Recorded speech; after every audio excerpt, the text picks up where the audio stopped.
Bonsoir à tous, très heureux de vous retrouver sur RTU2. Bienvenue dans le journal, voici les titres. Il est impossible de circuler sur l'autoroute du Nord sans rencontrer des creux. Ces sutures se sont faites de façon homogène. Elles constituent avec les autres dégradations un véritable problème pour les usagers. Les conséquences de ces points gênants sont les accidents et autres pannes sur une autoroute sans cabine téléphonique de secours. La colère de la rédaction dans le carton rouge. Au Libéria, 2 400 000 électeurs étaient aux urnes pour élire le président. Le président sortant, Georges Weah, est candidat à sa propre succession. En face de lui, 19 autres candidats de l'opposition participent à ces élections. Selon des observateurs, cette élection devrait être un remake de 2017 où Georges Weah et Joseph Boaké du principal parti d'opposition se sont affrontés. Voilà pour le sommaire. Vous suivez le 19h30 et vous faites toujours bien. Commençons cette édition par notre rubrique de ce mardi.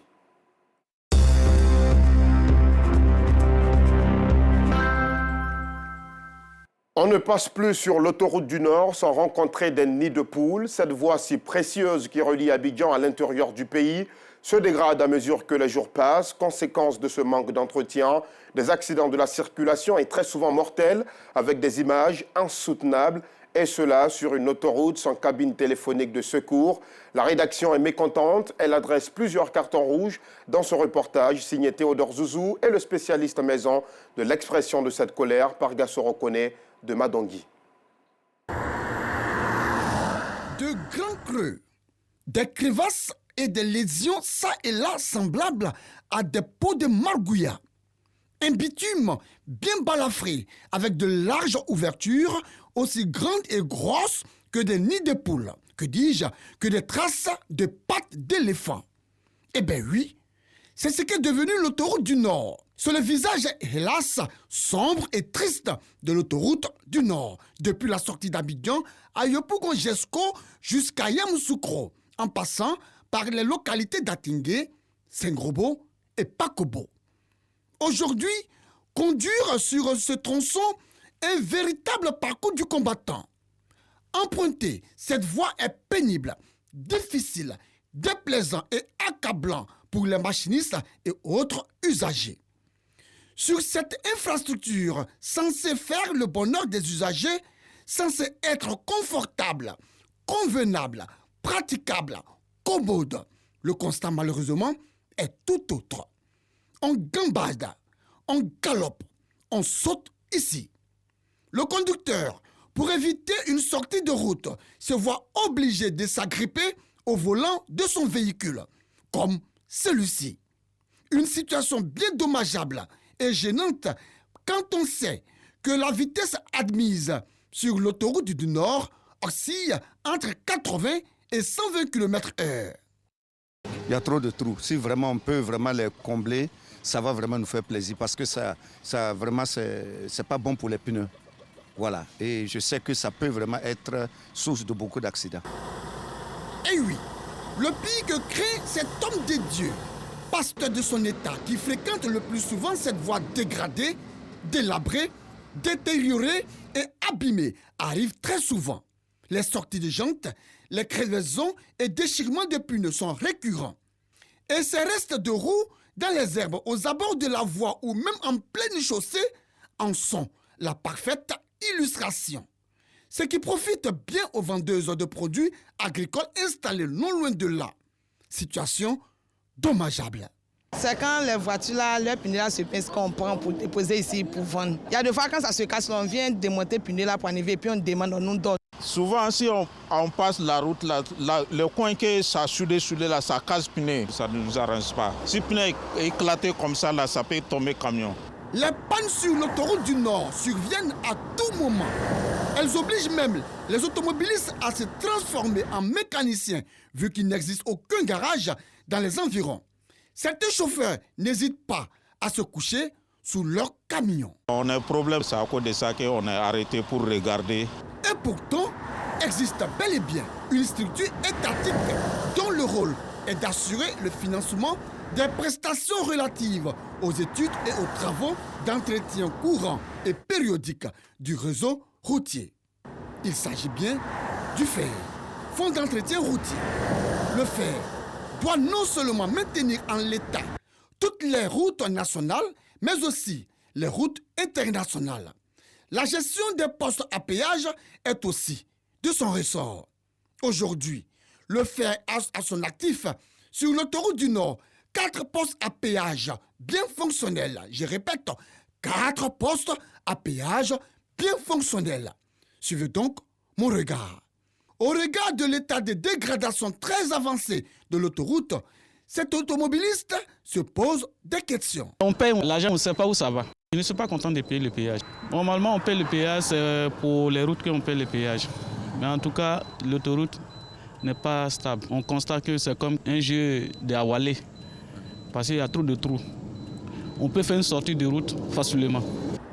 La colle ou les bouchons posés par les rafistoleurs du fonds d'entretien routier fait est soit plus haut, soit plus bas.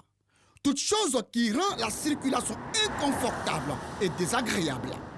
Ils sont nombreux, ces chauffeurs qui grognent, qui se plaignent de l'autoroute, surtout du tronçon Jesco-Pakobo. Alors, ces plaintes nous amènent, tout comme ces chauffeurs, à plusieurs interrogations. Que se passe-t-il réellement sur l'autoroute du Nord? Que faut-il au juste pour permettre aux usagers de circuler aisément sur l'autoroute du Nord? La route parle au conducteur, dit-on.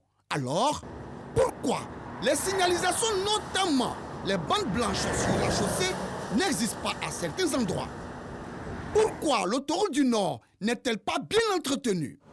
Devant toutes ces préoccupations, et pour comprendre, avons-nous adressé un courrier le mercredi 9 août passé à la Direction générale du fer. Courrier, malheureusement, resté sans suite. Vu les désagréments, les ennuis, les écueils, les difficultés que cette partie de l'autoroute du Nord, Jesco-Atengue, Saint-Grobo-Pakobo, cause aux usagers. Vu les nombreux dégâts matériels et humains que ce tronçon a causés. Vu les nombreux accidents dont ont été victimes des usagers de la route. Vu les nombreux décès constatés sur cette voie internationale, la rédaction de RTI2, qui n'entend pas rester les bras croisés et surtout la bouche fermée, attribue un carton rouge au BNET, Bureau national d'études techniques et de développement, chargé du contrôle de l'exécution des travaux et qui a décidé de rester muet et indifférent face à ces faits visibles par toutes ces personnes qui empruntent l'autoroute du Nord. Carton rouge également au ministère de l'équipement et de l'entretien routier pour son silence, sa sérénité, sa quiétude face à ces dangers permanents qui guettent tout usager qui emprunte l'autoroute du Nord. Carton rouge, oui, carton rouge. J'ai dit carton rouge, je répète carton rouge. Je cite et je signe carton rouge au fer. Fonds d'entretien routier qui visiblement n'entretient pas véritablement l'autoroute du Nord. Que dis-je, notre autoroute. Vivement que l'entretien, le bon entretien du tronçon Jesco-Atengue, Saint-Grobo-Pakobo et même jusqu'à Yamoussoukro se fasse le plus rapidement possible pour la sécurité et le bonheur des usagers. Écoutez, ce n'est pas parce qu'on a fait un nouveau bébé qu'on délaisserait le premier. En tout cas, la rédaction de RTI2, pour sa part, a parlé. Que ceux qui ont des oreilles pour entendre, entendent. La réparation de ces nids de poules et autres points de suture permettra effectivement de rendre la circulation beaucoup plus agréable sur l'autoroute du Nord. Une note de santé dans cette édition avec la célébration ce mardi 10 octobre de la Journée mondiale des maladies mentales. Une 31e édition mise à profit par nos reporters Nou Sangaré et Seri Konaté. Pour en savoir un peu plus sur la prise en charge des malades, ils se sont rendus, comme vous le voyez, à l'hôpital psychiatrique de Bingerville, le premier centre d'accueil des malades mentaux en Côte d'Ivoire. Écoutons à ce propos le directeur de cet hôpital. Vous vous rendez compte que vous avez un parent qui ne se porte pas bien. Son comportement a changé, sa façon de parler a changé. Alors vous essayez de le faire venir à l'hôpital. Mais vu sa maladie mentale, lui ne sait pas qu'il est malade. Il va dire, je n'ai rien, pourquoi me m'envoie à l'hôpital? Mais de peur qu'il fasse mal à quelqu'un, vous aurez le choix, soit vous le forcez de vous-même, ça paraît un peu compliqué, les relations familiales, soit vous allez à la police, demandez à la police qui va faire un départ à la loi, ou bien la gendarmerie fait départ à la loi, soit vous appelez les sapeurs-pompiers. Voilà. Autant de possibilités pour le faire venir. Mais dans le cas où lui-même il accepte de venir, là c'est le parent qui l'accompagne ici, il n'y a pas de problème. Mais le malade lui-même, quand il sait qu'il ne dort pas bien, qu'il ne se sent pas à l'aise, que ça ne va pas du tout, il peut lui-même venir à l'hôpital, docteur, ce qui est très fréquent. Docteur, je ne sais pas pourquoi je ne dors pas bien, j'ai des palpitations, je me sens triste, je ne sais pas pourquoi. J'ai vu sur le net, on dit que bon, peut-être c'est une maladie mentale, je ne sais pas. Est-ce que vous pouvez m'aider? Le traitement n'est pas gratuit. Pour les malades qui viennent par l'autorité réquisition, par la loi, là, cela se fait gratuitement. Ils sont hospitalisés gratuitement, sont pris en charge gratuitement quand les parents ne sont pas connus. Mais quelqu'un qui est accompagné par un parent, vous pouvez de lui-même, le traitement, il est payant. Voilà, il est pris en charge, mais il est pris en charge comme tout le monde, comme dans tout hôpital. Et quand il arrive, quand on fait la consultation, on fait un examen de sang pour voir quelle autre maladie pourrait provoquer cette maladie mentale-là. Parce qu'il y a des maladies physiques, somatiques, qui peuvent provoquer une maladie mentale. Comme la fièvre typhoïde, comme le palu, comme la méningite, comme le VIH, comme le cancer. Voilà. On essaie de voir aussi s'il n'a pas pris de substances psychoactives, comme des drogues. Donc quand l'examen est fait, on a une vue du terrain qu'on a. Ça facilite la prise en charge. Et il existe encore énormément de tabous autour des maladies mentales. Les malades sont abandonnés dans bien des cas par leur famille.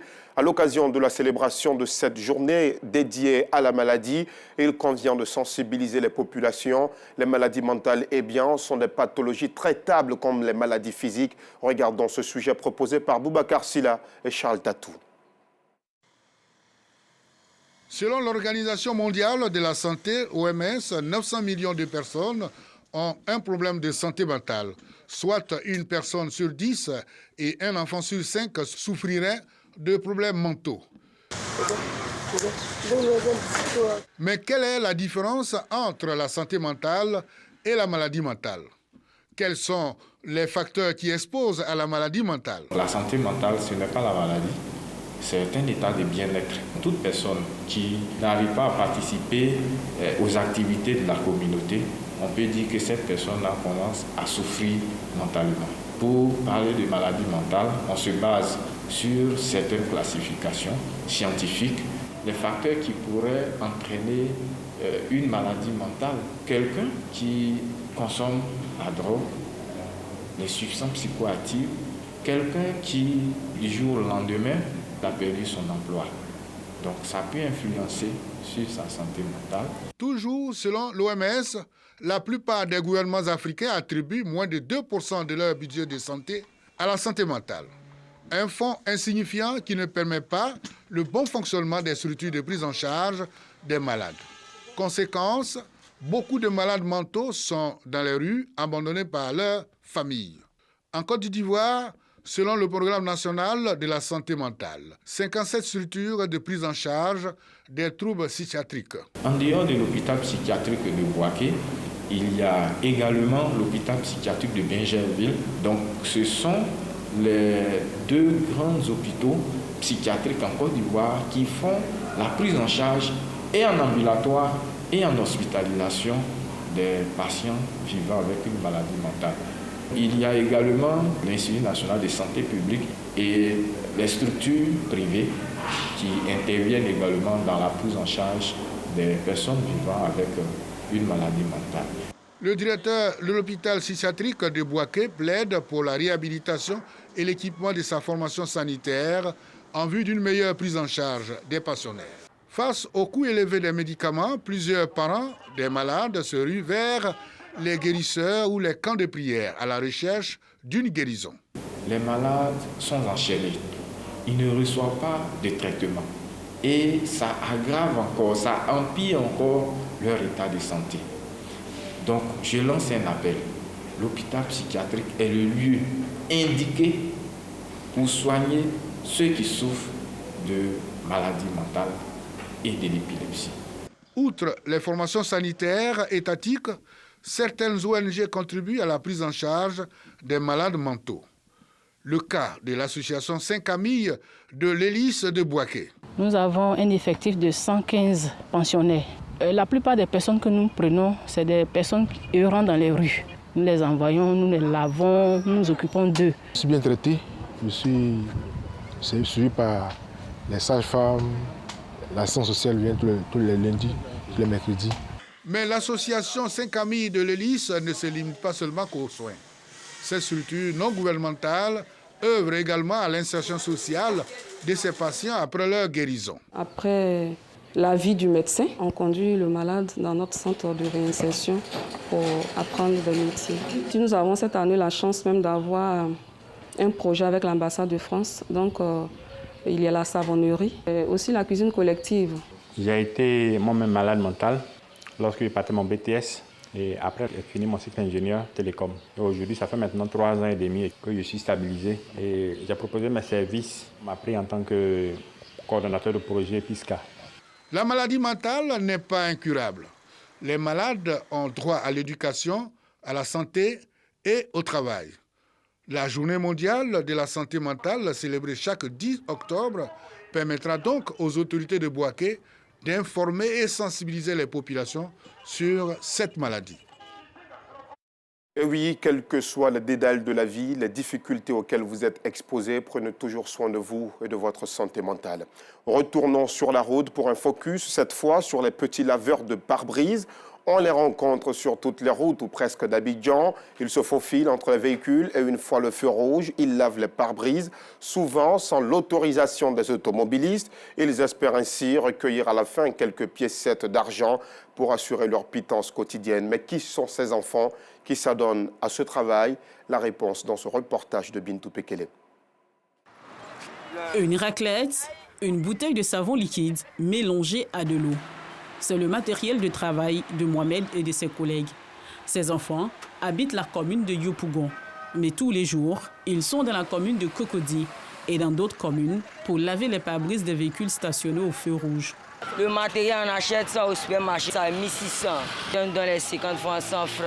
On peut avoir 2000, 1000 francs, 500. Ce que moi je gagne, ça me permet de garder aussi. C'est que je peux avoir besoin de faire quelque chose avec ça, il prend et puis j'utilise. Moi, je viens ici et puis je me retourne à la maison. Mon père n'aime pas que je suis vu de voiture. Je me cache pour venir sur le. Pourquoi? Parce que quand je suis au quartier, je n'ai pas d'argent. Souvent, on sont à Makouri, à Liberté. Je peux gagner 5 000, 4 000, 3 500. Ça dépend quoi. Je prends un peu mes habits, juste mes chaussures. C'est un petit job de vacances qu'on vient faire. Sinon, ce n'est pas un métier. Ils se faufilent entre les véhicules, négocient ou s'imposent pour le lavage des pare-brises. Une activité qui suscite méfiance ou sympathie. Ils gagnent un peu, 100 francs, 200, ça peut les arranger d'aller à... Vous acceptez? Bon, on peut accepter. On peut accepter parce que bon, on voit que c'est les jeunes qui se débrouillent. J'avoue, j'aime pas trop ça. Parce que souvent, on te gâte les baguettes pour juste une affaire de 100 francs. Il y a une affaire de sécurité aussi. Souvent, on n'en parle pas, mais bon. Je pense qu'il y a mieux à faire. Hein. Il faut peut-être les organiser et puis leur trouver un créneau. Comme c'est en train d'être fait là, il faut leur trouver des centres de réinsertion, leur apprendre des métiers. Effectivement, bien de personnes se méfient de ces petits laveurs de pare-brise. Et ils en sont eux-mêmes conscients.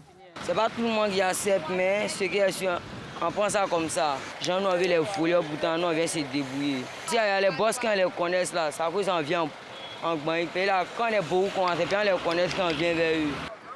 Mais ces petits laveurs de pare-brise au carrefour de la Palmeraie se réjouissent de recevoir quelques pièces d'argent et des cadeaux de certains usagers de la route.